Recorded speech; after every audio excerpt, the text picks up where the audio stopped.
12절 말씀입니다. 오늘 이 시간에 하나님께서 저와 여러분들에게 주시는 약속의 말씀, 또 생명의 말씀은 야고보서 1장 12절 말씀입니다. 신약 성경입니다. 야고보서 1장 12절. 제가 가지고 있는 성경은 371쪽에 1장 12절 한 절 말씀이니까 우리가 말씀의 의미를 생각하시면서 천천히 함께 하나님 말씀 받도록 합니다. 다 같이 시험을 참는 자는 복이 있나니 이는 시련을 견디어낸 자가 주께서 자기를 사랑하는 자들에게 약속하신 생명의 면류관을 얻을 것이기 때문이라. 아멘. 저는 이 시간 여러분들을 먼저 칭찬하고 축복해 드리고 싶습니다. 왜냐하면 1년의 마지막 주일 예배 시간에 이 예배의 자리를 여러분들이 지킬 수 있다고 하는 것, 함께 마지막까지 예배를 드릴 수 있게 되어졌다고 하는 것은 보통의 일이 아니라 여러분들이 축복받으실 만한 일이고 여러분들이 하나님께로부터 칭찬 들을 만한 일이기 때문에 예수님의 이름으로 오늘 주일을 지키며 예배하는 여러분들을 축복하고 위로하고 격려를 드립니다. 주님의 위로와 사랑이 2019년 마지막 주일 예배를 드리는 저와 여러분들 가운데에 더 풍성하게 임하게 될 줄로 믿습니다. 과정이야 어떻든 오늘 마지막 날 주일 예배 드린다고 하는 것만큼이라도 귀하게 여기십시오. 아마도 1년이 52주일이 있게 되어지는데 52번 매주마다 하나님 앞에 나와서 예배 드린 분들도 계실 거고 또 여러 가지 여러 모양 때문에 주일을 성수하지 못한 분들도 없지 않아 있을 거예요. 그러나 여러분 그 과정이야 어떻게 됐든지 간에 오늘 마지막 주일 예배에 여러분들이 하나님 앞에 여러분 몸과 마음을 드리게 되었으니까 얼마나 대단한 일입니까? 사실은 이 시간도 많은 분들이 이 자리에 나오고 싶지만도 여러 가지 사연들로 나오지 못한 분들 계시잖아요. 여행 중에 있다든지 일과가 바쁘다든지 몸이 불편하시다든지 그래서 나오지 못한 분들이 많이 있어요. 뿐만 아니라 2019년을 시작할 때는 내가 주일 청소 열심히 해야 되지, 봉사해야 되지 마음과 결단을 했지만은 또 여러 가지 시험이나 유혹들 때문에 믿음의 자리에서 떠나셨기 때문에 예배의 자리에 나오지 못한 분들도 계시고요. 이런저런 이유 때문에 함께하지 못한 분들이 아쉽지만 그럼에도 불구하고 적어도 우리가 100% 하나님 앞에서 만점짜리 인생을 살지 못했다 할지라도 오늘 이 시간 예배 드린 것 여러분 축복드리고요. 우리가 그런 말이 있잖아요. 유종의 미를 거두자. 마지막이 좋으면 다 좋다. 그런 말씀이 있잖아요. 지난 51번의 예배에 실패했더라도 오늘 마지막 52번째 예배 여러분들 승리하시면 하나님 여러분들에게 상급을 주실 줄로 믿습니다. 그런 기대감을 가지고 예배 드립시다. 이 마지막 예배 주일날 2019년도 내가 놓칠 수 없는 축복의 현장이다. 은혜의 시간이다. 여러분 그런 마음의 결단과 다짐을 가지고 예배하면 하나님의 큰 사랑과 은혜가 우리에게 임하게 될 줄로 믿습니다. 저도 제 자신을 굉장히 칭찬했어요. 제가 설교를 준비하면서 뭘 칭찬했는가 하니까 죽지 않고 살아있는 것이 다행이다. 장하다. 아니, 죽은 사람 많습니다. 올해 죽지 않고 살아있는 것 자체가 축복이고 참 다행이다. 잘했다. 잘 살아있다. 저 자신 축복해서 제가 이 말 설교 준비하면서 장 목사 칭찬할 만하다. 왜냐? 죽지 않고 살아있으니까. 또 한 가지는 그래도 참 하나님의 교회를 지키기 위해서 나름 애를 썼거든요. 농땡이 치지 않고. 그래서 하나님께서 그걸 보신 것 같아요. 저를 위로해 주시더라니까요. 이 말씀 준비하는데 장 목사 수고했다. 1년 동안 하나님의 교회에 하나님의 양들을 잘 양육하기 위해서 애쓰고 힘쓴 거 수고했다. 내가 축복한다. 여러분 그렇게 하는데 여러분 뭐 괜히 마음이 기분 안 좋은 거 있습니까? 하나님이 저한테 그런 음성을 주시는데 제가 너무 감사했어요. 왜냐하면 제가 한없이 약하고 부족하잖아요. 그럼에도 불구하고 이 자리에 서서 말씀을 전하는 자로 세움 받았다고 하는 것, 그리고 2019년 마지막 주일 예배 강단도 여러분과 함께 할 수 있다는 것이 제가 큰 복을 받은 결과더라고요. 여러분 모두도 이 시간 하나님의 위로와 격려가 있기를 다시 한번 예수님의 이름으로 축복합니다. 사람들이 인생을 바둑에 비유를 하더라고요. 지난 주간에 이 세돌 우리 선수가 한돌이한테 졌잖아요.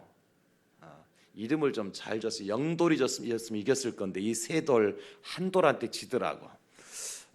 그래서 2대1로 졌는데 바둑은 어떻습니까 여러분? 속도가 중요한 게 아니라 어떤 수를 놓느냐가 중요하잖아요. 속도가 중요한 게 아니라 정수, 바르게 놓는 수. 돌을 한번 잘못 놓으면 실수하게 되어지면 그동안 쌓아놨던 것이 다 수포로 돌아가잖아요. 우리 인생이 그런 것 같아요 여러분. 그렇죠? 살아가면서 한 수 한 수 한 수 듣다 보니까 2019년도 오늘 12월 28일까지 오게 된 거잖아요. 그렇게 보면 여러분 승리한 거예요. 돌이 무너지지 않았잖아요. 인생의 돌 여러분들이 쌓아놓은 돌이 안 무너졌어요. 앞으로 남은 돌도 잘 놓으시면 오늘 본문에 오늘 통해서 우리가 듣는 말씀처럼 생명의 면류관, 우리를 향해 하나님께서 그 면류관을 주시고 우리가 생명의 면류관이 되어져서 하나님 나라에 들어가게 될 줄 믿으시기를 예수님의 이름으로 축원합니다. 신앙생활도요 매너가 있어야 돼요. 참 지난 주간에 안 좋은 일이 있었어요. 저한테 안 좋은 일이 있는 게 아니라 우리 손흥민 선수가 토트넘의 우리 손흥민 선수가 퇴장을 당했잖아요. 7개월 동안 3번 퇴장을 당했어요. 참 대기록을 세워놨죠. 프로 축구에서. 그런 것을 보면서 물론 선수들 중에는 뭐 코트의 악동이라는 별명을 가지고도 인기 있는 선수도 있거든요. 근데 스포츠라고 하는 것은 신사 정신이 들어있는 거잖아, 그죠? 그래서 좀 신사도가 이렇게 들어있어서 적어도 실력이 좋으면서 신사적이었으면 좋겠다 하는 바람이 있었는데 우리 손흥민 선수가 그냥 퇴장당하고 3경기 출장 정지를 당해버렸잖아요. 그래서 제가 마음이 많이 아팠어요. 흥민이가 나한테 있으면 내가 다 열심히 기도해서 그런 일 없도록 만들었을 건데 어쨌든 이 스포츠도 매너가 있어야 되고 인생도 매너가 있어야 되고 신앙생활도 매너가 있어야 돼요. 모든 경기에는 속도로 결정나는 경기도 있지만 그 경기 시작할 때 뭐가 주어지죠? 규정이라는 것이, 규칙이라는 게 주어지잖아요. 신앙생활도 마찬가지 여러분. 내가 1년 12달 동안에 다 말씀대로 살지 못할 수도 있어요. 어떤 분은 정말 기도의 열정을 가지고 있기도 하고 어떤 분들은 산속에 들어가서 토굴 속에 들어가서 금식하며 기도할 수도 있거든요. 그런데 그 모든 것들이 하나님께서 보실 때에 오케이 사인이 나야 그 사람이 정말 믿음 있는 사람이죠. 그렇지 않은 케이스가 신약 성경에 있었잖아요. 누구냐면 그 사람들은요 일주일에 적어도 하루에 3번 이상 기도를 정해놓고 했어요. 시간을 정해놓고 하루에 기도를 꼭 3번 이상 했어요. 그리고 일주일에 2번은 금식을 했다고요. 그리고 소득의 10의 1조 꼬박꼬박 드렸어요. 그런데 그들을 향해서 예수님께서 뭐라고 말씀하시는가 하니까 마태복음 23장 33절에 이렇게 기록해주고 있어요. 뱀들아 독사의 새끼들아 너희가 어떻게 지옥의 판결을 피하겠느냐. 누구를 향한 메시지냐면 그 당시 예수님 당시에 종교 지도자들이었던 바리새인들 서기관들을 향한 예수님의 말씀이에요. 그들이 어떻게 신앙생활했어요? 하루에 3번씩 꼬박꼬박 기도했다니까요. 일주일에 2번은 금식했어요. 소득의 10의 1조 안 빼먹고 드렸어요. 우리 가운데 그렇게 다 한 사람은 손 한번 들어봐 봐봐. 1년 동안 나 하루에 3번씩 꼬박꼬박 기도했어요. 일주일에 2번씩 금식하며 기도했어요. 소득의 11조 안 떼먹고 드렸어요. 손 한번 들어보세요. 아무도 없어요? 눈 비비냐고 손 드는 사람밖에 없네. 우리는 그 바리새인과 서기관 따라가려면 정말 한참 따라가야 되겠죠. 그런데요, 하나님께서는, 예수님께서는 그 바리새인과 서기관들을 향해서 뭐라고 말씀하셨다고요? 뱀들아, 독사의 새끼들아. 예수님께서 험하게 말씀하셨어요. 너희가 어떻게 지옥의 판결을 피하겠느냐? 너 지옥 들어갈 수밖에 없는 존재들이야. 왜 그랬을까요? 그들은 예수님께서, 하나님께서 정하신 룰을 따라서 신앙생활을 하지 않았어요. 사람이 정해놓은, 자신들이 정해놓은 율법이라고 한 룰을 따라서 믿음 생활했을 뿐이지, 하나님께서 예수님께 정해놓으신 룰, 매너 있는 신앙생활을 하지 않았어요. 그러면서 그들은 어떻게 했습니까? 나름대로 그렇게 신앙생활을 한다고 그러면서 그렇게 하지 못하는 사람들을 향해서 정죄하고 심판하고 멸시하고. 하나님의 최고의 율법이 뭡니까? 하나님 사랑, 이웃 사랑이죠. 그들은 그 하나님 법을 지켰어요, 안 지켰어요? 못 지킨 거예요. 하나님을 사랑한다고 어떻게 했을지 모르겠지만 뭘 못했어요? 이웃을 사랑하지 못했어요. 그러니까 하나님께서는 그들을 향해서 뱀들아, 독사의 새끼들아, 너희가 어떻게 지옥의 판결을 피하겠느냐, 그렇게 말씀하신 거예요.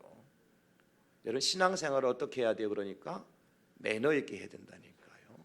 하나님이 정하신 룰을 지키면서 해야 돼요. 그런 사람에게 주어지는 상급이 있어요. 그런 사람에게 주어지는 하나님의 위로가 있어요. 저와 여러분들은 이제 오늘 마지막 2019년도를 마무리하면서 지키는 주일 예배인데, 이 시간에 우리 자신 한번 돌아봅시다. 혹시 우리가 지난 세월 동안 하나님의 룰, 하나님의 말씀을 떠난 신앙생활을 하셨다 하더라도 오늘 이 순간부터라도 우리가 매너 있는 신사적인 신앙생활 좀 한번 해보자고요. 신사적인 신앙생활, 매너 있는 믿음 생활 좀 해볼 필요가 있다는 거죠. 그런 사람에게 하나님께서 상을 주시는데 어떤 상을 주시느냐? 생명의 면류관 주세요. 그런 사람을 생명의 면류관이라 그렇게 말씀해 주세요. 오늘 야고보 사도를 보십시오, 여러분. 12절 말씀, 야고보서 1장 12절에 이렇게 기록을 해주고 있죠. 시험을 참는 자는 복이 있나니 이는 시련을 견디어낸 자가 주께서 자기를 사랑하는 자들에게 약속하신 생명의 면류관을 얻을 것이기 때문이라. 그렇게 말씀을 해주고 있습니다. 어떤 사람이 생명의 면류관을 얻을 수 있느냐? 하나님의 사랑을 받는 자입니다. 내가 너를 사랑한다, 너는 나의 사랑하는 아들과 딸이다 하는 사람에게 하나님께서는 생명의 면류관을 주시고, 그런 사람을 내가 너를 부르기를 생명의 면류관이라 이렇게 불러주시는 겁니다. 하나님의 사랑을 받는 자예요. 하나님께서 말씀하시기를 너는 나의 사랑하는 아들이야, 너는 나의 사랑하는 딸이야, 너는 나의 사랑하는 자식이야, 이렇게 불러주는 사람이 생명의 면류관이라고요. 저와 여러분들이 하나님의 사랑을 받았기 때문에 이 자리에 나와 계신 줄로 믿습니다. 그러면 여러분, 구체적으로 하나님께 어떤 사람을 향하여서 내가 너를 사랑한다, 너는 나의 사랑하는 아들과 딸이다, 그렇게 말씀해 주시느냐? 오늘 사도 야고보가 말씀하고 있는 것은 그거죠. 시험을 참는 자죠. 그리고 시련을 견디는 자죠. 이게 참는다, 견딘다라고 하는 헬라어의 언어의 뜻이 무엇이냐면 뭐뭐 아래에 머물다, 뒤에서 붙들고 있다, 그런 뜻을 가지고 있는 휘포메노라고 하는 거예요. 휘포메노. 자, 제가 봅시다. 뭐뭐 아래에 있다 할 때 잠시 여러분, 제가 물 한 컵 마시고요. 물이 있습니다. 물컵이 있습니다. 이게 만약에 물잔이라고 생각하면 컵 두께가 아니고 잔입니다. 지금은 이렇게 올려놓습니다. 컵 받침이죠. 받침은 컵 아래에 있어야 돼, 위에 있어야 돼요? 아래에 있어야 되죠. 컵에 물이 담겨져 있어요. 컵이 모양이 좋지도 않고 모서리가 날카로울 수도 있고 뾰족뾰족한 게 날 수도 있어요. 물이 담겨 무거워요. 받침은 가벼워요. 그럼에도 불구하고 컵의 받침은 컵 아래 있어야 되는 거예요. 이것이 뭡니까? 휘포메노라고 하는 헬라어 원 뜻이에요. 아이, 나 무거워서 못 견디겠어. 물이나 질질 흘리고 네 뾰족뾰족 날카로운 나를 아프게 만들어. 나는 이 자리가 싫어. 떠나가는 것은 그 아래 머무는 것이 아니에요. 컵을 받치거나 받치면 컵 밑에 있는 거예요. 휘포메노라고 하는 헬라어 원 뜻입니다. 이것이 참는 거고 이것이 뭐 하는 거예요? 견디는 겁니다. 그런 사람이 하나님의 사랑을 받는 자요. 그런 사람을 향해 하나님께서 뭐라고 말씀하시는 거 하니까 생명의 면류관이다. 그렇게 말씀해 주는 거예요. 자, 예를 돕기 위해서 한번 제가 성경에 나오는 예를 말씀드릴게요. 예수님께서 12살 되셨어요. 12세가 되셔가지고 이제 유월절을 지키기 위해서 예루살렘으로 올라가셨습니다. 부모님들 요셉과 마리아와 함께 친지 일가들과 동네 사람들이 함께 쫙 줄을 이어서 예루살렘 올라갑니다. 예루살렘 도착하자마자 각 지역별로 지파별로 모여서 유월절을 지키게 되어집니다. 유월절 행사를 다 지키고 난 다음에는 가지고 갔던 이제 자리를 싸고 음식을 정리하고 주섬주섬 다 꾸려서 각자 어디로 돌아갑니까? 자기 집으로 고향으로 돌아가요. 요셉도 마리아도 그렇게 했겠죠. 많은 무리 가운데서 주섬주섬 빨리 채비를 챙겨서 어쨌든 빨리 나가야 덜 복잡하니까 서둘러서 이제 요셉도 마리아도 친지들과 함께 지파와 함께 고향으로 가고 있었어요. 한참 가다 보니까 누가 안 보여요? 예수님이 안 보이는 거예요. 아들이 안 보이는 거예요. 그래서 깜짝 놀라서 요셉과 마리아가 여보 당신은 뒤쪽으로 한번 가보세요. 난 앞쪽으로 한번 가볼게. 그 서로가 분담을 내서 이제 인파 속을 헤집어가면서 예수님을 이름을 불렀겠죠. 아들아. 여러분, 아들 잃어버리지 못 않아본 사람 몰라요. 그 마음을. 저는요 그 용인의 그 어리도 그 뭐야 그 뭐지요 저 에버랜드 말고 에버랜드예요. 그 삼성에서 사는 데 있잖아 왜? 네. 거기 갔었어 옛날에. 우리 수빈이 데리고 수빈이 아렸을 때. 근데 갔는데 애가 없어진 거예요. 야, 사람이 다 빨개 벗고 다 수영복만 입고 다 똑같은데 애가 없으니까 당황이 되더라고요. 어떻게 찾겠어? 그 여름에 그 수많은 인파 속에서 저하고 우리 아내하고 울며 불며 사방푸방 안 나타나는 거예요. 1시간이 지났을까요? 이제 포기해야 되겠죠. 혹시나 하고 있었던 날이 가보니까 그때 보트 타고 놀고 있더라고. 얼마나 이 마음에서 원망이 아니라 고맙다는 생각 있잖아요. 그 자식을 잃어버린 그 부모의 마음을 알겠더라고. 그래서 아마 요셉과 마리아 그 마음이 그렇지 않았을까. 12살이니까 그래도 좀 나은데 그래서 못 찾겠는 거예요. 그래서 이제 포기하다가 그래도 혹시나 모르니까 우리가 왔던 길 되돌아가 보자고 찾아서 이제 사흘길을 찾아서 예루살렘까지 가니까 거기에 누가 계세요? 예수님이 계시는 거예요. 성경에는 이렇게 기록해 놓고 있어요. 누가복음 2장 43절에 그 날들을 마치고 돌아갈 때에 아이 예수는 예루살렘에 머무셨더라. 여기 머무셨더라 이 단어가 휘포메노라고 하는 단어가 쓰여졌어요. 예수님께 나와서 부모가 요셉과 마리아가 그러죠. 어찌하여 여기 있느냐? 우리가 너를 얼마나 찾았는지 아느냐? 그랬더니 예수님께서 하신 말씀이 뭐라고 말씀하고 있는 거 아니까? 어찌하여 나를 찾으셨나이까? 내가 아버지의 집에 있어야 할 줄을 알지 못하셨나이까? 내가 아버지의 집에 있어야 할 줄을 알지 못하셨나이까? 그 예수님이 계셔야 될 곳은 어디라는 얘기예요? 아버지의 집, 성전이라는 거죠. 자, 예수님은 육신의 아버지의 어머니는 요셉과 마리아예요. 그리고 예수님의 진정한 아버지는 하나님이시지요. 예수님의 집은, 고향은 요셉과 마리아가 있는 집이고 그들이 사는 곳이었어요. 그리고 예수님의 진정한 고향은, 집은 어디라는 거요? 예루살렘이요, 하나님의 성전이라는 거죠.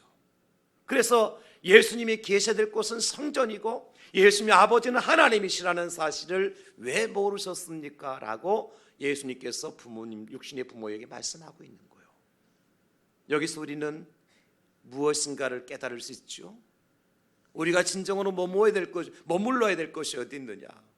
휘포메노, 여러분들이 머무셔야 될 곳, 그것이 어디냐는 겁니다. 또 한 가지 예를 들어볼까요? 구약성경 예를 들게요. 엘리 제사장 잘 아시잖아요. 그 제사장 밑에 누가 있었습니까? 어린 사무엘이 있었어요. 하루는 밤이 되어서 이제 아직 성전에 여호와께 피웠던 등불이 꺼지기 전에 엘리 제사장이 나이가 드셔서 눈이 어두워졌단 말이죠. 눈이 어두워지다 보니까 등불이 켜졌는지 꺼졌는지 구분할 수 없는 그런 상황 속에서 엘리 제사장은 자기 집으로 돌아가서 잠을 자고 있었어요. 그런데 여전히 사무엘은 어디에 있었습니까? 하나님의 성전에 남아 있었어요. 왜요? 여호와의 등불이 아직 켜져 있을 그때이기 때문에. 그래서 사무엘은 자기 집으로 돌아가지 않고 침소로 돌아가지 않고 여호와의 성전에 남아 있던 거예요. 그때 하나님께서 사무엘을 부르시죠. 사무엘아, 사무엘아. 그때 사무엘이 뭐라 그래요? 주여, 제가 여기 있나이다. 휘포메노예요. 여기 있나이다. 여기가 어디예요?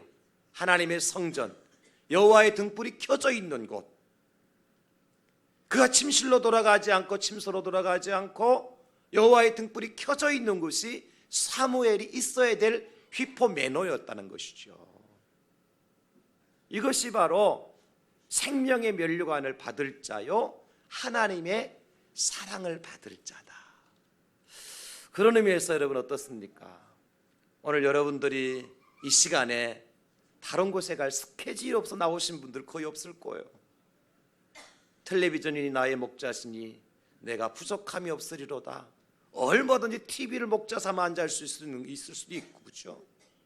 얼마든지 여행을 즐길 수도 있고 먹을거리를 즐길 수도 있고. 지금의 시즌이 뭡니까? 망년의 시즌 아닙니까? 망년에 동창회, 향후회, 직장 망년에 오늘 피크타임 아닙니까? 오늘이. 그럼에도 불구하고 그 모든 것을 다 내려놓고 우리가 지금 어디에 있습니까? 하나님의 성전에, 예배의 장소에.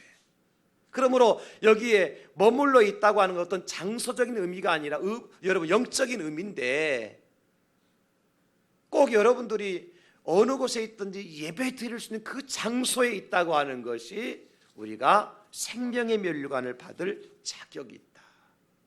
왜 제가 이 말씀을 드리냐면 그렇습니다.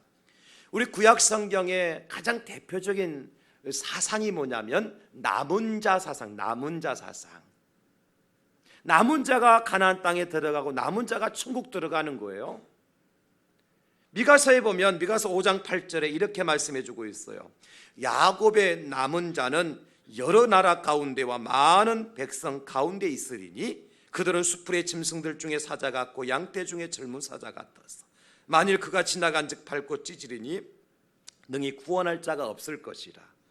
수바냐 3장 13절에도 이스라엘의 남은 자는 악을 행하지 아니하며 거짓을 말하지 아니하며 입에 거짓된 혀가 없으며 먹고 누울지라도 그들을 두렵게 할 자가 없으리라. 남은 자에 대해서 얘기하고 있어요. 그러면 여러분, 지금 미가서 5장 8절에 말하는 야곱의 남은 자가 어디에 있다고 그랬습니까? 많은 여러 나라 가운데, 많은 백성 가운데 있다고 그랬죠. 꼭 그들이 지금 포로가 되어져서 바벨론은 포로되어 있지만 이스라엘 땅에 남아있는 사람이 있어요, 없어요? 남아있는 사람이 있죠. 모든 사람이 다 포로 잡혀온 게 아니죠. 그러면 지금 여기 남아있는 사람이라고 하는 것은 포로로 잡혀오지 아니한 이스라엘 땅에 남아있는 사람들을 얘기합니까? 아니면 이스라엘 땅에 있던 포로로 잡혀왔던 하나님을 믿는 사람들을 얘기하고 있습니까? 하나님 믿는 사람들입니다. 쉽게 말하면 다니엘이 메데파사, 메소포타미아와 페르시아, 바벨론 제국에 이스라엘이 이제 포로가 될 때 잡혀온 사람이잖아요, 다니엘이. 그럼 다니엘은 지금 바벨론에 있습니까? 아니면 이스라엘 예루살렘에 있습니까? 바벨론에 있잖아요. 유대 땅에 있는 게 아니잖아요. 그럼에도 불구하고 다니엘은 무엇을 했습니까? 하루에 3번씩 예루살렘을 향해서 창문을 열어놓고 하나님 앞에 기도드렸죠. 그러면 다니엘의 마음은 지금 바벨론 땅에 있는 겁니까? 예루살렘 땅에 있는 겁니까? 예루살렘 땅에 있는 거죠. 휘퍼매너라는 뜻이 그런 의미라니까 여러분. 내가 장소적으로 어디 있느냐가 문제가 아니라 내 마음의 중심이 어디 있느냐. 내 마음이 지금 예배 자리에 이제 앉아있지만도 여전히 마음이 콩밭에 있는 분들 계세요. 응? 목사님 설교 왜 이렇게 지노? 좀 빨리 맞아 집에 들어가서 좀 쉴 수 있을 텐데. 그거는요, 몸은 이 자리에 있지만 마음은 엉뚱한 데 있는 거잖아요. 휘퍼매너가 아니라니까요. 그거는요, 그 사람은 생명의 면류관을 받을 자격이 좁게 부족한 거예요. 온전히 하나님 앞에, 온전히 말씀 앞에, 온전히 믿음 안에 있는 자가 남은 자요, 머무는 자요, 참는 자요, 견디는 자입니다. 오늘 그들에게 하나님께서 복을 주시고 그런 사람이 생명의 면류관이다, 그렇게 말씀해 주고 있는 거예요. 오늘날 교회 문제가 뭐냐면 자꾸 교인 수가, 기독교인 수가 준다 그러잖아요. 많은 사람들이 인구가 주니까 기독교인도 당연히 줄지 그렇게 얘기해요. 그런데 여러분, 그 말이 맞기도 하지만 꼭 맞는 것은 아니에요. 왜냐하면 교회들 가운데는 지금도 부흥되는 교회가 있잖아요. 제가 아는 저 시골 교회도요, 제가 오늘 저 원동에 있는 중리교회를 오후에 가는데 그 교회는 여자 전사님이 사역을 하셔요. 목사님 안 계시니까 성도님들 1년 12달 한 번도 축도를 받아보지 못해. 이해합니까 그거? 축도는 목사에게만 있는 축도권이 목사권이잖아요. 전도사님이 축도를 못 해주신단 말이에요. 1년 동안 성찬식에 동참하고 싶은데 한 번도 성찬에 동참할 수 없어. 세례 받았는데. 왜? 목사님이 안 계시니까. 제가 오늘 그거 하러 갑니다. 공동회하고 성찬식하고 세례와 학습을 베풀기 위해서 제가 가거든요. 왜냐하면 제가 이제 그 원동 중리교회의 임시 당회장이야, 내가. 우리 노예 안에, 우리 시찰 안에 있는 교회라서 제가 임시 당회장을 맡아서 올해는. 여러분, 그렇게 많은 사람들이 바라고 소망하지만 그 교회가요, 어린아이들이요 상당히 많이 모여요. 주일학교가. 그 동네 아이들이 있느냐? 없어요. 그 전도사님이 봉고차를 몰고 토요일만 되면요 저 20리 40리까지 가가지고 애들 데리고 와요. 그리고 밤에 토요일을 재워, 교회에서. 그 주일날 예배 드리는 거예요. 예배 마치고 나면 또 태워다 줘. 그 별일이 다 있대요. 경찰도 자주 온대요, 그 교회는. 왜? 애들끼리 싸워가지고 잠재우니까. 저는 그래서 제가 이제 그 우리 서부산 노예 그 전도부에 있을 때, 전도위원장 할 때 그게 제가 봉고차를 하나 우리 노예 전도부에 사줬어요. 봉고차를 보험료까지 다 내줘서 친절하게 아주. 얼마나 착하고 좋아요, 그 교회가. 아이들 때문에 그렇게 헌신하고 봉사하니까. 그렇게 모이는 교회가 있다니까요. 아이들이 그 동네 아이들이 아니라 20리 40리밖에 있는 아이들이 돌아와서 하룻밤 자면서 예배 드리고 간다고. 그 아이들이 다 결손 가정도 많고 문제 아이들도 많대요. 그런데 우리는 아이들이 없어서 전도가 안 된다, 사람 인구가 줄니까 교회가 축소된다, 그렇게 말하잖아요. 맞는 말이기도 하지만 꼭 맞는 말은 아니야. 제가 하고 싶은 얘기는 뭐예요? 교회가 자꾸 줄어들고 있다고, 다음 세대가 교회를 빠져나가고 있다는 얘기예요. 이것이 심각하다는 거죠. 사회적으로도 고령화, 노령화 이야기를 하고 있는데 교회도 역시 따라가고 있다는 거예요. 그런데 지금도 교회가 젊어져 가는 교회가 있고 지금도 부흥하는 교회는 있더라. 사랑하는 성도 여러분, 하나 어떤 교회를 기뻐하실까요? 자꾸 믿음의 자녀들을 빼앗기는 교회를 기뻐하실까요? 아니면 믿지 않는 자녀들이 주님께로 돌아오는 교회를 기뻐하실까요?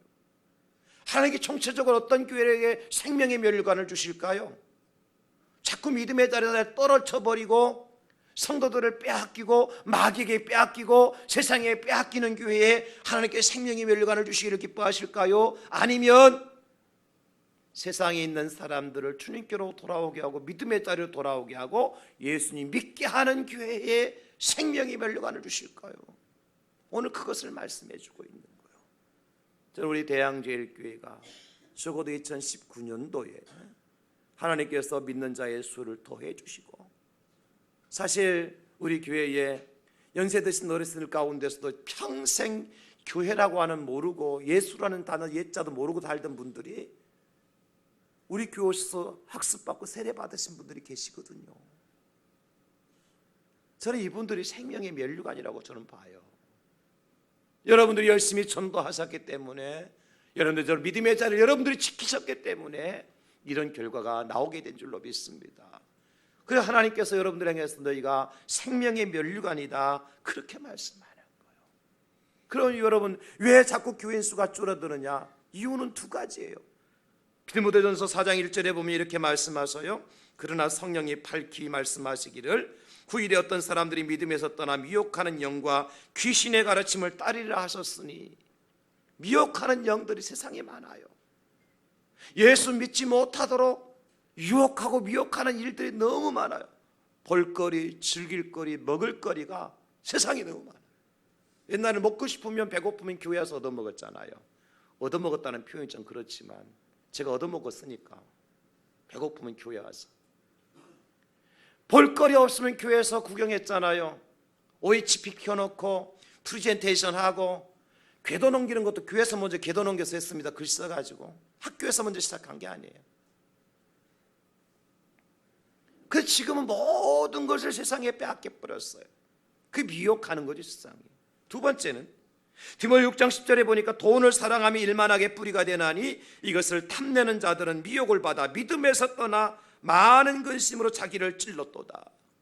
이 물질 만능, 황금 만능, 배금주의 사상이 오늘날 교회를 이제 힘들게 만들고 있다. 돈이면 모든 게 다 끝이잖아요. 돈이면.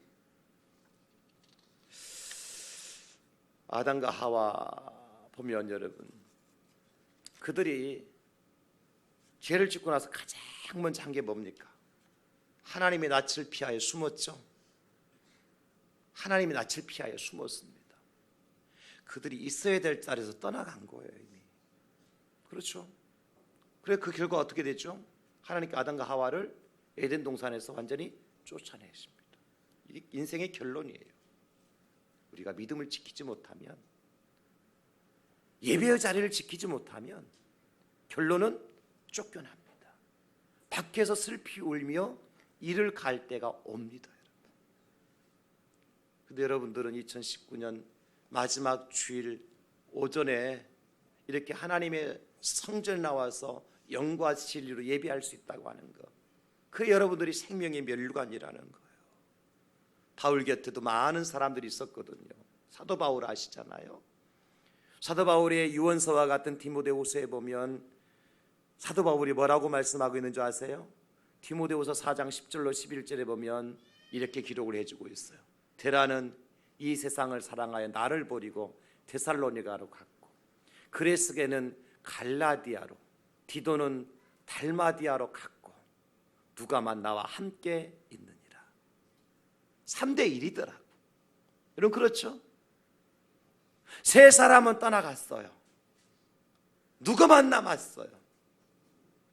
이게 오늘날 교회 안에 있는 현상들이에요. 지금 바울을 떠났다는 것은 바울을 배신하고 떠났다는 얘기가 아니고 뭘 사랑해서? 세상을 사랑해서. 누구를 떠난 거예요? 예수님 떠난 거예요. 믿음을 떠난 거예요.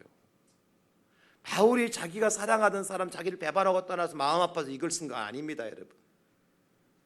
정말 그 영혼을 불쌍히 여기서 전도해서 하나님의 교회 갓에다 놓았는데 세상에 쫄아서 떠나가더라는 거예요. 각자 갈 길로 가더라는 거죠.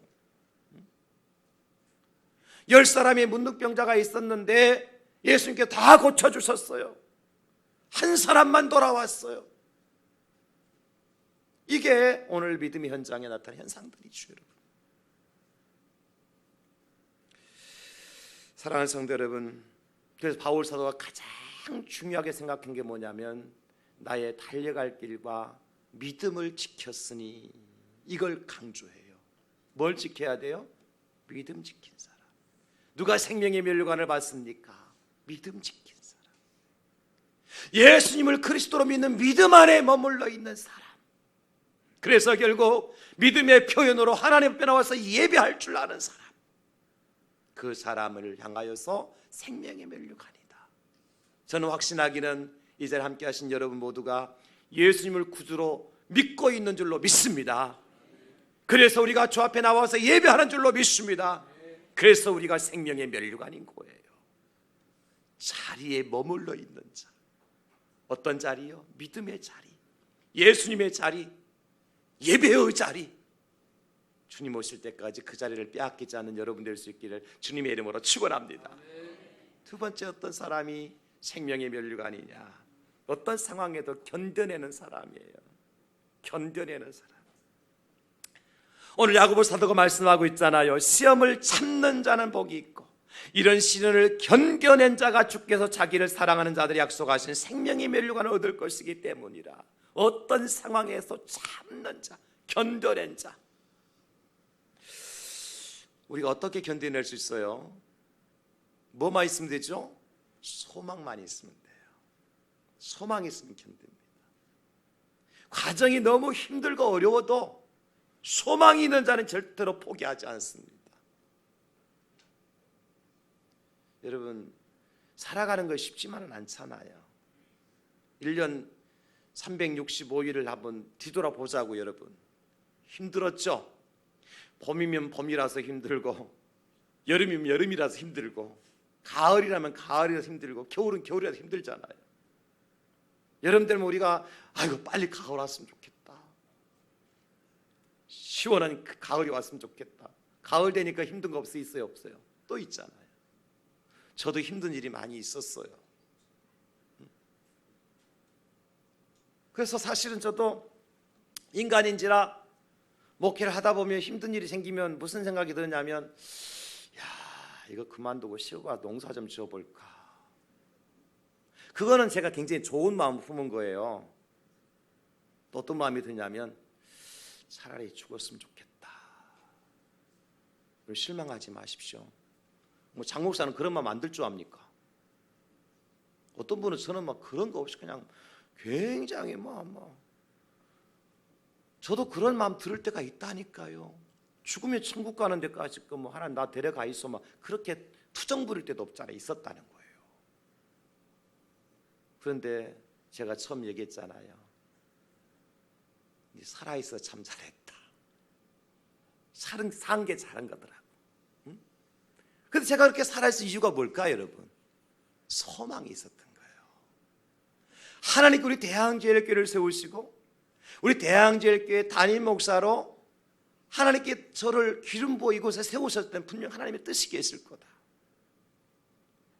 그 하나님의 소원이 있고 하나님의 소망이 있을 것인데, 나를 통해서 하나님의 그 소원과 소망을 이루시기 위해서 내게 기름을 부어주셨고 이 교회의 담임 목사로 세워주셨다고 하는 소망이 있기 때문에 견뎌낼 수가 있었던 거죠.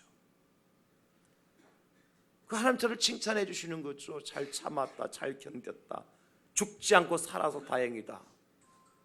살고 죽는 것은 여러분 생각 약간의 차이예요. 자살을 안 하기 위해서 어떻게 하면 돼요? 글자 딱 바꿔놓으면 되는 거예요.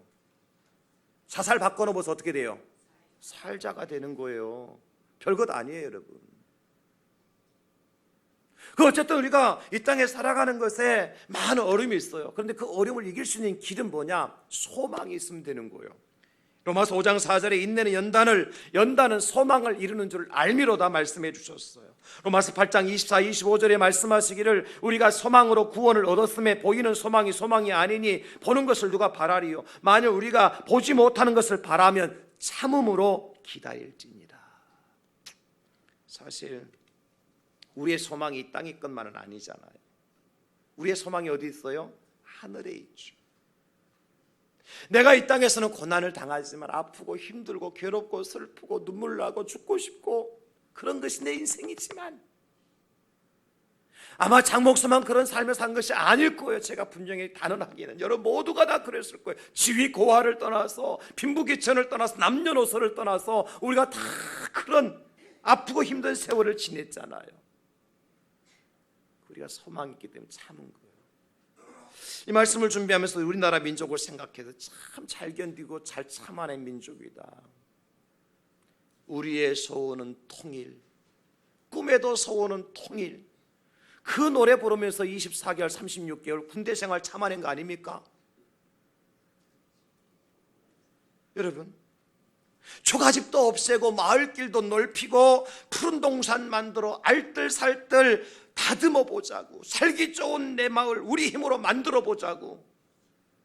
그래서 어떻게 했어요? 독일로 광부로 파송이 되어지고 저 사우디아라비아 황량한 모래바람이 부는 사막으로 파송이 되어지고 총탄이 쏟아지는 저 월남에 나가서 싸우게 되어지고, 이게 다 뭐 때문이죠? 이 나라 한번 잘 살게 해보자고. 우리는 가난해서 못 살았도 내 후손들만큼이라도 가난을 대물림해 해주지 말자고.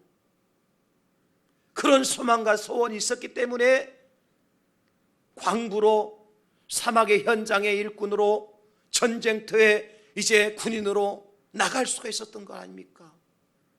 세상에도 이런 소원과 소망이 있으면 어떠한 것도 참아낼 수가 있었거든. 하물며 우리가 하늘의 소망을 가지고 있다고 할 것 같으면 참아내지 못할 것이 어디 있느냐는 거예요.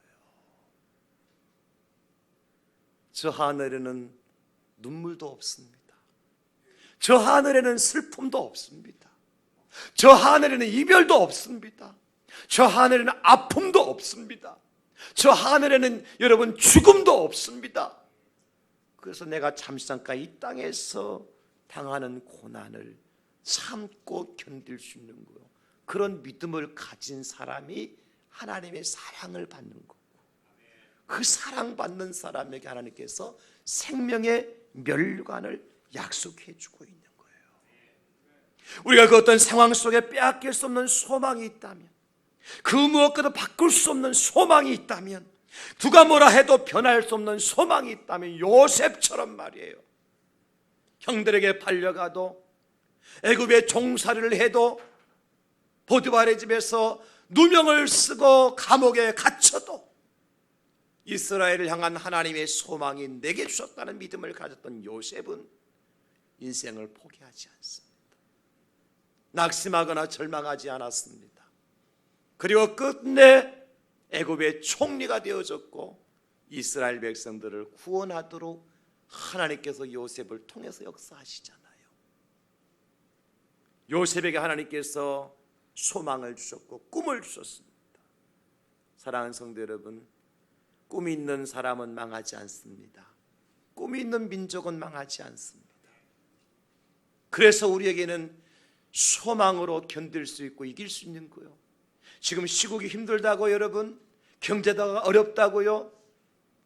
어려울수록 힘들수록 우리에게는 소망이 있는 겁니다.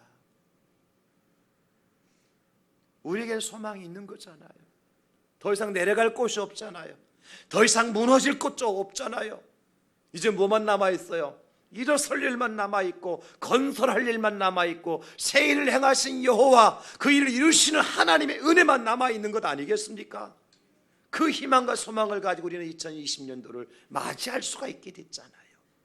이게 기쁨이며 감사가 아닙니까?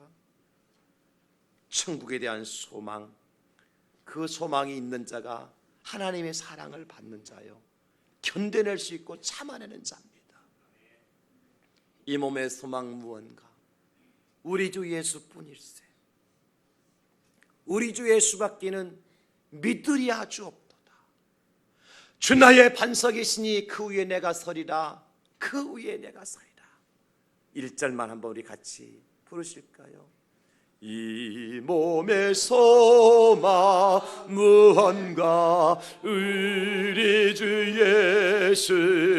예수뿐일세. 우리 주 예수 밖에는 믿으리 아주 없도다. 주 나의 반석 이시니 그 위에 내가 서리라. 그 위에 내가 서리라. 아멘.